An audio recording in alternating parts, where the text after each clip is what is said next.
Olá, eu sou a Laura Bacelar. Eu presto vários serviços no mercado editorial. Eu ajudo autores a tirarem dúvidas com consultoria, eu faço mentoria para quem quer escrever livros de não ficção e eu faço leitura crítica com viés editorial. Se você tiver interesse, veja os meus dados de contato aqui abaixo desse vídeo. Vamos para o Elias, assunto do dia, Laura. Qual é o assunto do vamos. dia? Conta pra O gente. assunto do dia é a ansiedade de autores e como ela atrapalha o processo de produção do livro. Eu falo isso porque é uma coisa que as pessoas falam pouco, viu? Falam muito da ansiedade do escritor na escrita, mas como editora de longa data, eu já vi muito e continuo vendo a ansiedade dos autores atrapalhando a produção do livro.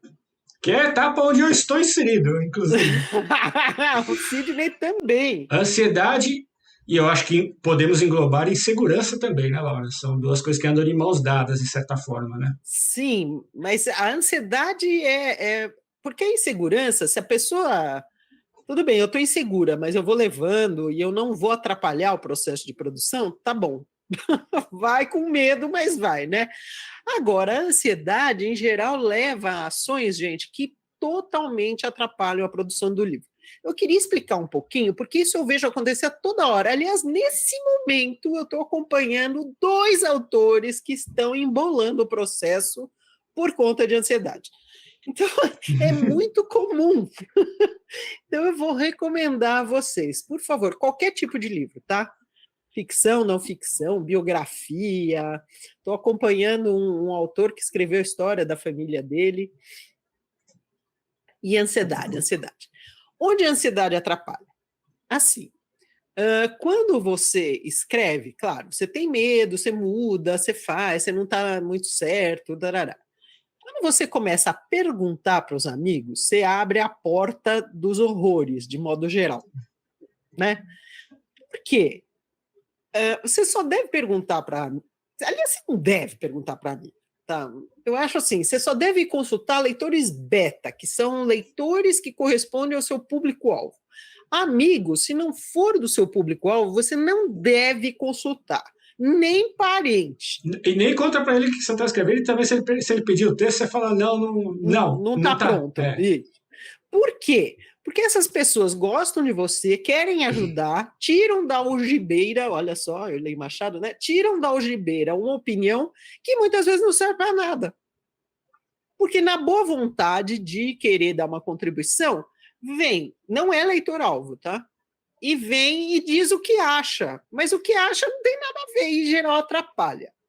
Eu me lembro de um autor cujo amigo, que lia muito tal, disse o que ele tinha inventado, ele inventou uma. Ele fez uma pesquisa histórica da família dele e ele contou uma parte como ficção e a outra parte como não ficção. Então ele misturou. Bem, pode fazer? Pode, o livro é livre. O livro é livre. E vou fazer uma caneca com essa frase, O Laura. livro é livre, exatamente. Então, ele fez isso. Aí o amigo não gostou. O amigo queria que ele fizesse ou tudo não ficção ou tudo ficção. E aí o sujeito já tinha escrito 300 páginas e ficou completamente desnorteado. Serviu para alguma coisa esse palpite? Não, só serviu para paralisar esse autor. Tá? Serviu para defecar na obra, né? Que aí ele começa a mexer, mexe, remexe, mexe, mexe. É, meu, não serve. Vocês entendem? Aí, por exemplo, outro autor estava com um título na cabeça, aí saiu perguntando para a mulher, para o filho, para o tio, para sei lá quem, para sei lá quem lá. Aí cada pessoa dá um palpite sobre o título da obra dele. Aí ele, que já estava ansioso, fica ansioso vezes 10, porque não sabe como escolher entre aquele monte de títulos. Ainda pergunta para mim, eu digo o que eu acho, mas aí ele está tão louco que não sabe o que resolver, né? Então, gente, a ansiedade atrapalha o processo, tá? Atrapalha a finalização.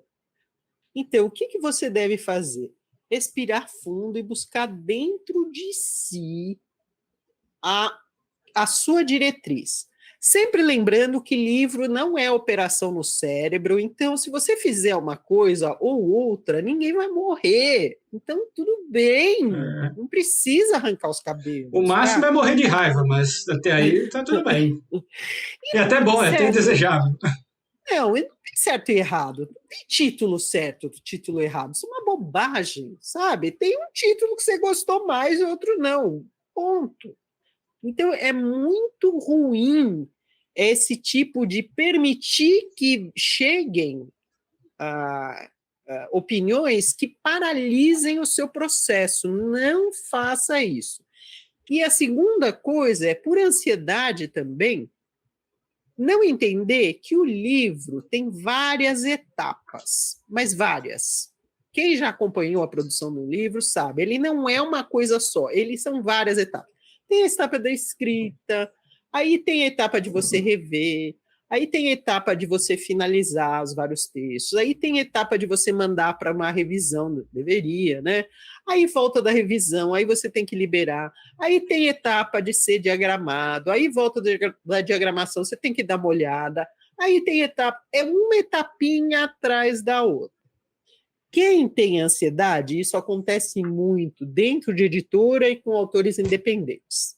O que acontece? Por exemplo, a pessoa escreveu, aí ela mandou para revisão, mas aí a filha falou não sei o quê, então ela mexe no texto que está com ela, esquecendo que tem uma versão na revisão. Ela vai ter que juntar o que ela escreveu, mudou no próprio texto, com o que a pessoa revisou na outra versão. Então, ela criou duas versões do mesmo texto com alterações diferentes. Isso é um convite para o erro. Vira e mexe, acontece. Autores ansiosos não esperam o texto voltar do revisor para ir mexer na versão que foi revisada. Vocês conseguem entender o problema? Existe também o problema da pessoa que, depois da revisão, ela inventa de enfiar novos trechos no livro. Também, você quer um convite para erro, é isso. Você primeiro tem que acabar de escrever tudo e depois mandar revisar. E depois da revisão, você não faz mais nada, meu Deus. Você só confere a revisão. Se você ficar enfiando novos textos depois da revisão, a chance de erro é enorme, enorme. E eu já vi isso acontecer tantas vezes dentro de editora e com autores independentes. Então, eu resolvi falar aqui, gente, ansiedade não combina com o processo de produção do livro. Se você tem ataques de ansiedade e fica mexendo no texto, enquanto está sendo feita a revisão, ou depois de ter sido feita a revisão, a chance de erro é vezes 20, 30, vai aparecer erro. Vai aparecer erro. E aí, às vezes, eu tenho que pegar na parte de produção, quando aparece autor assim, eu tenho que dar bronca. Aí a pessoa fica chateada. Mas é uma bronca pro bem de todo mundo. Porque é uma questão que acontece? Gera retrabalho, atrasa o cronograma. E convida a erro. Convida. Sempre acontece erro, que aí depois a pessoa fala: mas eu mandei um áudio no WhatsApp falando que não era para fazer assim. Aí eu tenho que falar: você não tem que mandar áudio no WhatsApp porque eu não consigo checar. Né? E outra questão importante é que quando você mexe no texto, como a Laura falou, você está mexendo no negócio que já está em produção.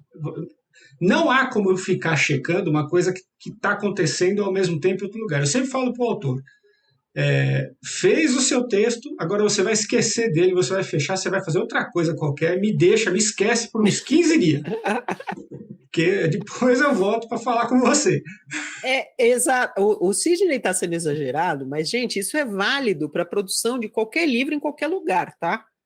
Em editora, fora de editora, a ansiedade não combina. O autor que não consegue respirar fundo e fazer outra coisa e quer ficar mudando, interferindo e descobrir mais uma coisa e quer acrescentar ali, faltou uma nota de rodapé e não sei o quê. E, gente, volto a lembrar, Eu já publiquei tanto livro que não tem nem graça, tá? Por dia eu estava tentando contar, não sei. Passou de 1.000, com certeza. Não sei se chegou a 2.000. E nesses quase 2.000 livros, eu vou dizer o seguinte: a nota de rodapé que você deixou de colocar num livro que você escreveu não faz diferença nenhuma. Nem para você, nem para aquele assunto, Não nem vai para a vender menos humanidade. livro por causa disso. Nem menos, nem mais. Nada vai Mesmo acontecer. que apareça um erro ortográfico perdido lá no meio, seu livro também não vai vender menos por causa disso. Sabe, e não é. Não, não faz muita diferença, gente. O que faz diferença é o grosso da obra. Então, é isso, ela tem que ter integridade. E quanto mais você mexe em detalhes depois que o processo passou da fase de escrita, espero que esteja dando para entender. Na escrita, você pode mexer o quanto você quiser. Mas depois que terminou essa parte, depois que você já revisou e chegou a uma conclusão final, o texto tem uma integridade. Aí você passa adiante, começa as etapas de revisão, diagramação, depois revisão de prova, tal, lá. Se você quiser continuar interferindo no texto como se ainda estivesse na sua criação, dá meleca. É batata. É batata.